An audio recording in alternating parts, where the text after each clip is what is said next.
I would like to speak on digital transformation of education and that how open networking and open RAN and all the initiatives that were previously discussed by the speakers before me would be important. To be, one of the, that we have a new UP president, and learner-centered digital transformation of UP is an important pillar of his administration.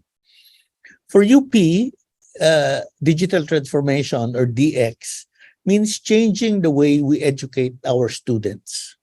We hope to create a learning environment where students are given freedom in how, what, when, and where they learn. It is not just the intensive use of ICT in teaching, research, public service, and university management. It is that. But I think more importantly, DX is a significant shift in culture, processes, and workflows. So many of you are familiar with UP's academic reputation. And we believe that we cannot maintain being the best university if we do not digitally transform. And one particular challenge, for instance, for UP in terms of digital transformation is that it has 8 autonomous constituent units. So this involves UP Diliman, UP Los Baños, UP Manila, UP Baguio, UP Visayas, UP Cebu, UP Tacloban, UP Mindanao, and the UP Open University. So as you can imagine, the level of digital maturity of this campus varies fairly widely. And in some sense, that is an important context that we have to understand our efforts at digital transformation. So at present, we are developing a strategy to achieve a learner-centered digital transformation. So this strategy, as any strategy, is a game plan on how to act, and more importantly, I guess, how not to get stuck in analysis paralysis and how to avoid ideological discussion traps. So our strategy is our approach to remodeling UP to incorporate digital technology to achieve enhanced education outcomes, augmented course delivery, more engaged students, greater efficiencies in university administration, and closer collaboration with stakeholders. Our DX playbook includes discussions and recommendations on the following. First, creating an enabling environment. By this, we mean creating policies such as a digital learning policy, which is learner-led and anytime, anywhere learning, a federated ICT governance, an open data policy, and as you have read in today's newspaper Inquirer, an AI policy.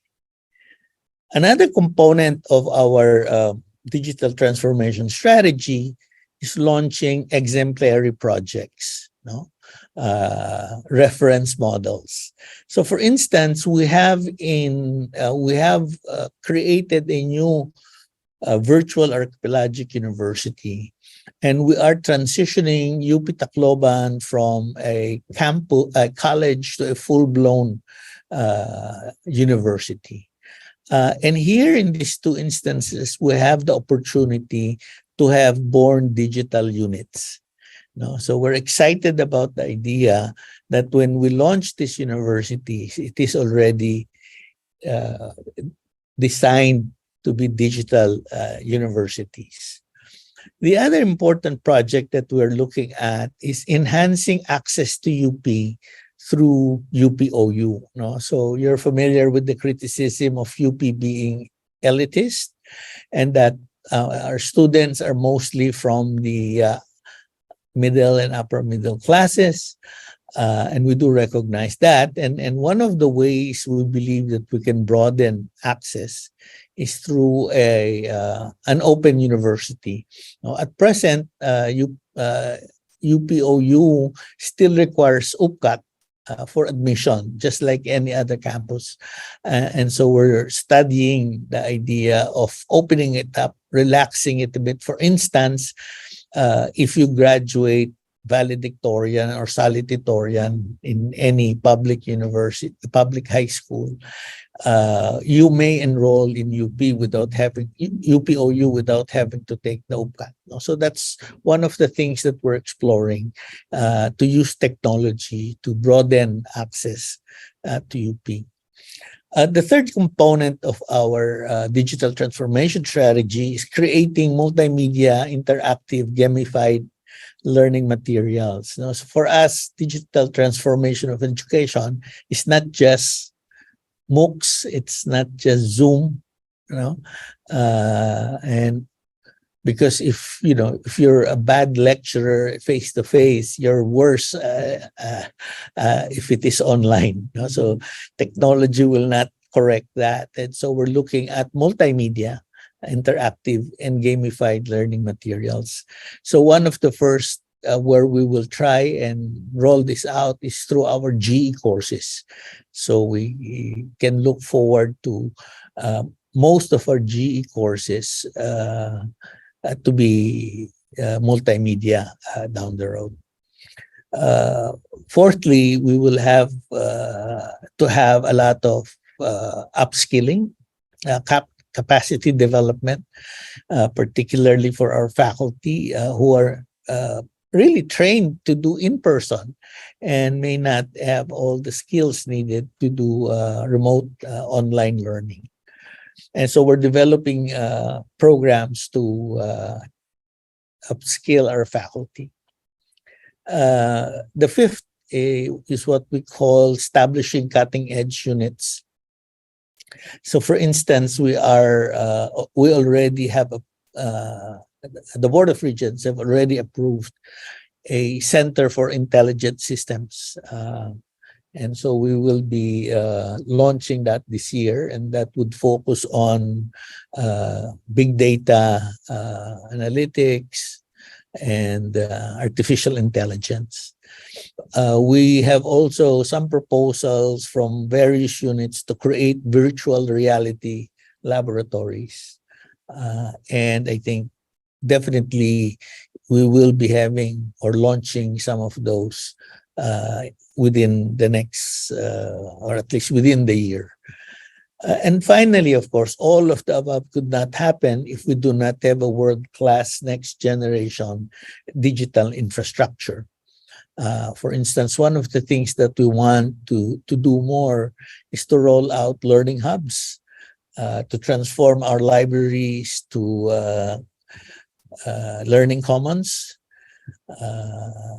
And so that requires good networks, that requires more bandwidth, etc.